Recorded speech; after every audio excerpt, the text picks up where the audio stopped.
Speculation की जा रही थी कि यहाँ पर बस ये पाकिस्तान अब ये कश्मीर को गिव अप कर चुका है और हम सिर्फ एक गुफ्तगू की हद तक ये जा रहे हैं, ये बिल्कुल वाज़े आ। सऊदी अरेबिया ने बेसिकली हमें अपने एक्शन से बता दिया है कि इंडिया के खिलाफ हम तुम्हारा पूरा सपोर्ट नहीं कर सकते।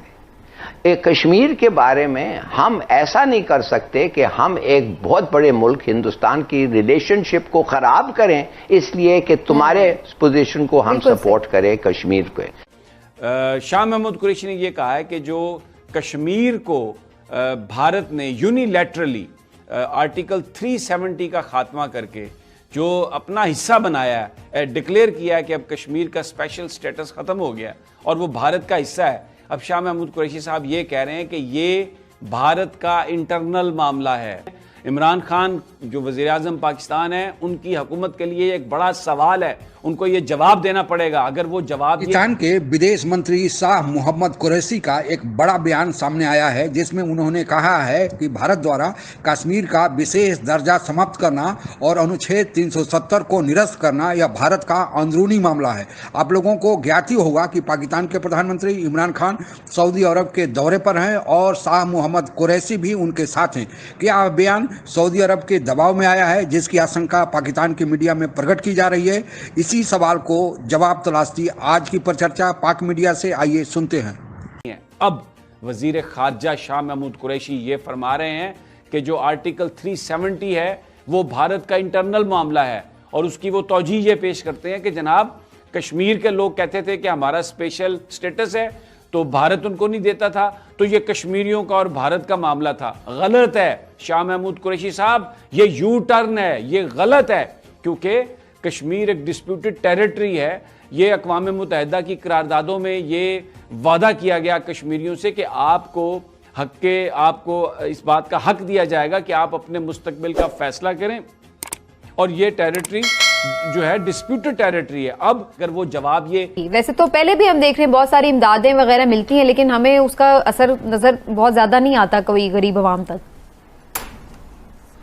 देखिए ये जो MOU साइन हुए हैं ये इन पे मैं कोई ख़ास जोर नहीं देता, इनको मैं नहीं समझता कोई बहुत बड़ी बात है। इसलिए MOUs तो हर मुल्कों के साथ साइन होती हैं और ये जनरली एक रिवाज होता है प्रोटोकॉल का कि हाँ कोऑपरेशन बढ़ रही है। MOUs कि देखिए सऊदी अरेबिया ने बेसिकली हमें अपने एक्शन से बता दिया है कि इंडिया के खिलाफ हम तुम्हारा पूरा सपोर्ट नहीं कर सकते।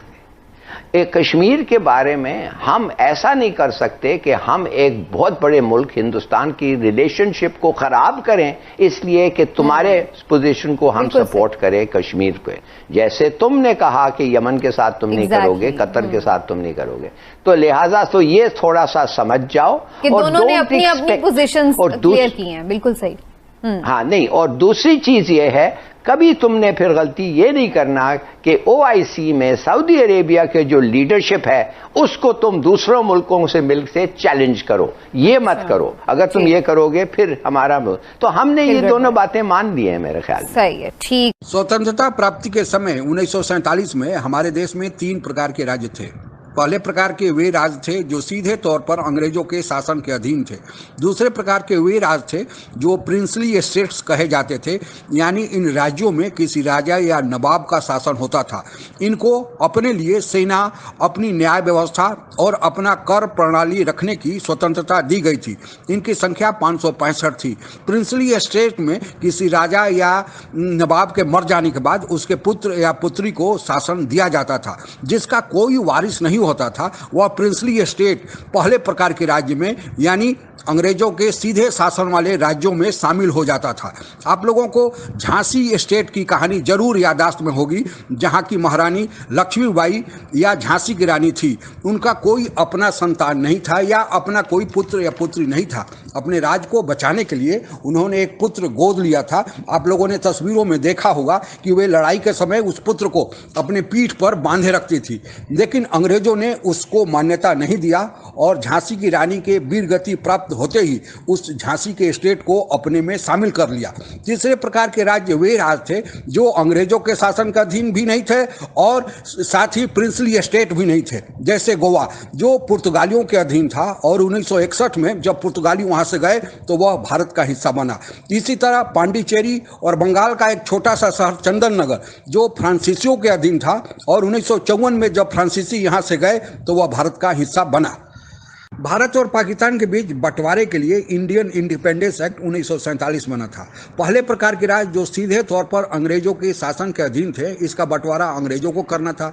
दूसरे प्रकार के स्टेट जो प्रिंसली स्टेट थे, इनको यह स्वतंत्रता दी गई थी कि वे चाहे तो भारत के साथ रहे या पाकिस्तान के साथ जाए या अपना स्वतंत्र अस्तित्व बनाए रखे।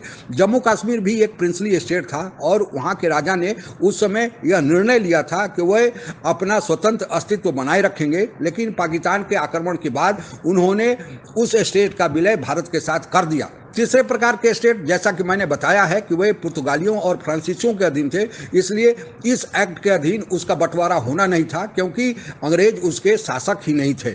जब जम्मू कश्मीर के राजा ने भारत के साथ विलय स्वीकार कर लिया तो कानूनी तरफ रूप से पूरा जम्मू कश्मीर, जिसमें पाक ऑक्युपाइड कश्मीर और गिलगित बल्टिस्तान जो अभी पाकिस्तान के अवैध कब्जे में है, पूरी तरह से कानूनी रूप से भारत का हिस्सा माना जाएगा और इस हिस्से में भारत कोई कानून बनाता है या निरस्त करता है, यह भारत के अपने अधिकार क्षेत्र में है।